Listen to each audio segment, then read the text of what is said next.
Hello everyone, मैं आज आपकी इस वीडियो में लेके आया हूँ लेबर रूम में इस्तेमाल होने वाले इंजेक्शंस।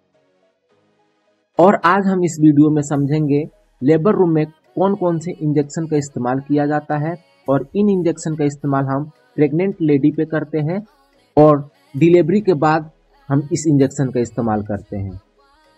साथ ही हम इस वीडियो में समझेंगे कि कौन सा इंजेक्शन किस डिजीज में यूज करते हैं और वो कैसे वर्क करता है, और हम उसकी डोज के बारे में भी जानेंगे। साथ ही हम उसको इन्फ्यूज कैसे करेंगे ये भी जानेंगे, यानी किस रूट के द्वारा उस इंजेक्शन को देना है ये भी हम समझने वाले हैं। तो चलिए इस वीडियो को स्टार्ट करते हैं। सिंटोसिनोन, और इसके अंदर जो सॉल्ट पाया जाता है वो होता है ऑक्सीटोसिन। अगर हम इसके इन्फ्यूजन यानी रूट की बात करें, यानी हम किस रूट के द्वारा इस इंजेक्शन को देना है, तो वो होता है IM, और साथ ही हम इसको स्लो IV भी दे सकते हैं। IM का मतलब होता है इंट्रामस्कुलर इंजेक्शन, यानी जो इंजेक्शन मसल में लगाई जाती है उसे हम IM कहते हैं।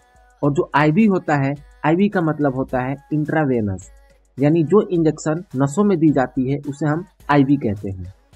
अब हम इसके डोज की बात करेंगे। तो इसका डोज जो होता है 10 UI, जो UI होता है ये इंटरनेशनल यूनिट होता है, तो 10 UI पर ml देना होता है एक बार।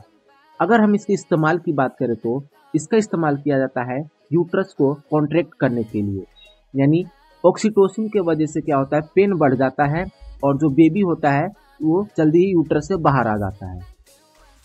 और इसका इस्तेमाल किया जाता है ब्लीडिंग को कंट्रोल करने के लिए।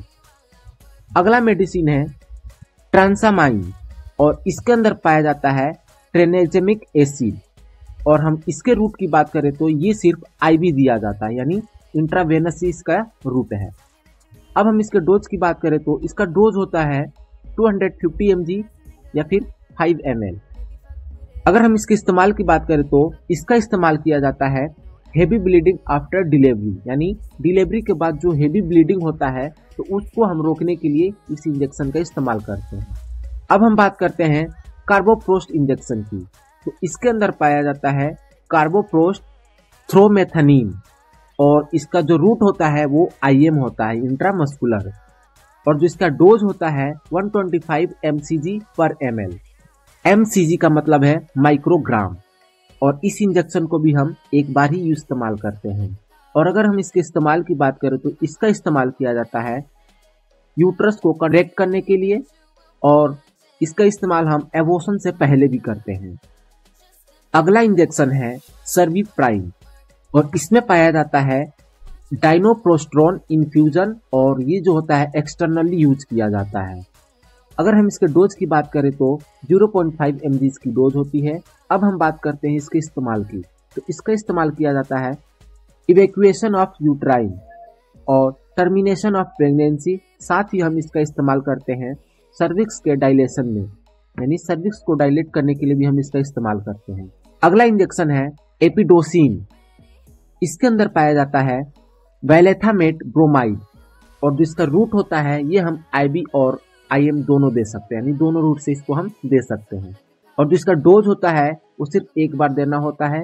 और अब हम इसकी यूज की बात कर ले तो इसका इस्तेमाल किया जाता है पोस्ट ऑपरेटिव पेन, यानी कि जिस भी फीमेल की डिलीवरी सर्जरी के द्वारा की जाती है तो सर्जरी से पहले हम इस इंजेक्शन का इस्तेमाल करते हैं, जिससे कि सर्जरी के बाद उसको कम पेन हो।